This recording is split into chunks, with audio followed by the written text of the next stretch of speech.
각 직업에는 그 직업에 필요한 능력들이 있습니다. 판사 같은 경우는 논리적인 사고와 분석력이 있어야 합니다. 선생님은 가르치는 능력이 있어야 하고요. 요리사는 후각과 미각이 좋아야 합니다. 이처럼 각 직업에는 그에 필요한 능력이 있어야지만 그 직업을 잘 수행할 수 있고 또 오랫동안 그 일을 할 수가 있는 것입니다. 그렇다고 한다면 하나님의 교회를 맡은 성직자들, 하나님의 백성들을 보살피고 목양하는 이 성직자들, 목사님들에게는 어떠한 능력이 필요할까요? 성경은 두 가지가 필요하다고 말하고 있습니다. 초대교회 사도들이 교회 여러 일들을 맡아서 분주할 때에 성도들을 제대로 목양하지 못하고 교회들을 제대로 섬기지 못하는 상황이 발생하게 되자 일곱 집사를 세워서 성도들을 보살피고 구제하는 일을 맡기고 사도들 본인들은 교회를 섬기기 위하여 어떤 일을 하겠는가? 사도행전 6장 4절에 우리는 오로지 기도하는 일과 말씀 사역에 힘쓰리라.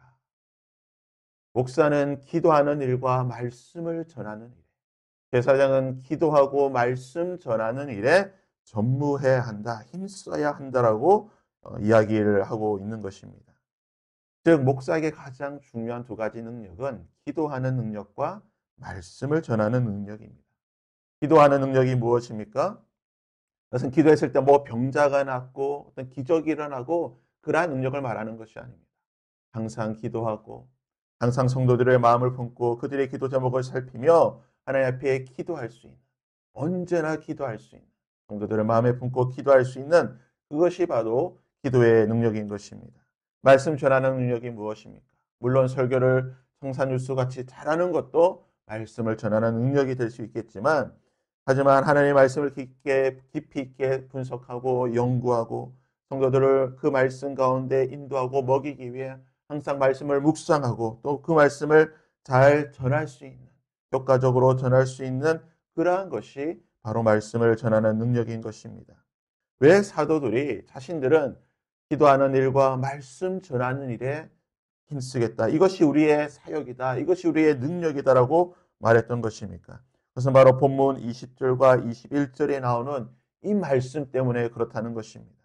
본문 20절과 21절의 말씀을 제가 다시 읽습니다. 너는 또 이스라엘 자손에게 명령하여 감나무로 짠 순수한 기름을 등불을 위하여 내게로 가져오게 하고 끊이지 않게 하여 등불을 켜되 아론과 그의 아들들로 회막 앞 증거궤 앞 휘장 밖에서 저녁부터 아침까지 항상 요 앞에 그 등불을 보살피게 하라. 이는 이스라엘 자손이 대대로 지킬 규례니라. 성막 안에는요, 그 성막 안을 밝히는 유일한 빛이 있습니다. 그것은 바로 등불입니다. 그런데 이 등불을 누가 관리하느냐? 바로 아론의 자손들, 아론과 아론의 아들과 그의 자손들, 제사장들이 관리하라고 말하고 있습니다. 특별히 오늘 말씀을 보니까요, 저녁부터 아침까지 등불이 꺼지지 않도록 잘 관리해라. 낮에는 오전과 오후에 번제를 드리기 때문에 수시로 성막 안을 드나들기 때문에 이 불을 특별히 관리할 필요는 없습니다. 하지만 오후 번제가 끝나는 3시 이후로, 그리고 그 다음날 아침 번제를 드리게 되는 9시까지 약 대략 한 15시간에서 18시간 정도는 성막 안에 사람이 출입이 없기 때문에 제사장들이 수시로 그 시간에 들어가서 성막 안에 있는 유일한 빛인 등불이 꺼지는지 꺼지지 않는지 기름을 채우고 심지를 바꾸고 이 모든 일들을 제사장들이 항상 하라고 말하고 있는 것입니다. 그리고 성경에서 이 등불이 상징하는 바가 무엇입니까? 성경에서는 하나님의 말씀을 빛 대신 하나님의 말씀, 주의 말씀은 우리의 빛이요 우리 발의 등불이라고 말하는 것입니다. 하나님의 말씀이 등불인 것입니다. 하나님의 말씀이 우리의 등불이고 우리의 모든 것을 비춰주시고 우리의 삶을 인도해가는 빛이라고 말씀하고 있는 것입니다.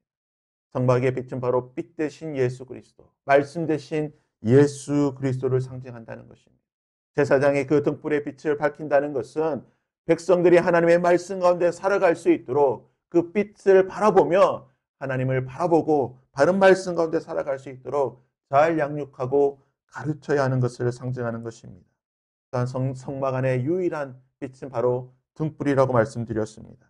등불이 켜져 있어야지만 제사장이 성막 안에 들어가서 향단을 피우고 하나님 앞에 분향하면서 기도할 수 있다는 것입니다.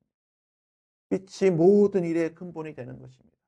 그 등불이 켜져 있지 않는다라고 한다면 아무것도 할 수가 없다라는 것입니다.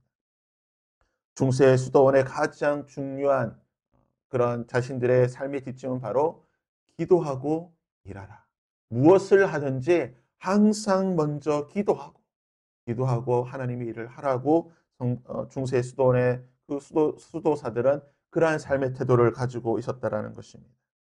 성막의 그 유일한 그 빛 가운데에 모든 일을 해야 되듯이 우리가 어떠한 일을 할 때에 항상 하나님께 기도하고 하나님께 물어보고 하나님의 뜻을 구하며 모든 일을 해야 한다는 것입니다.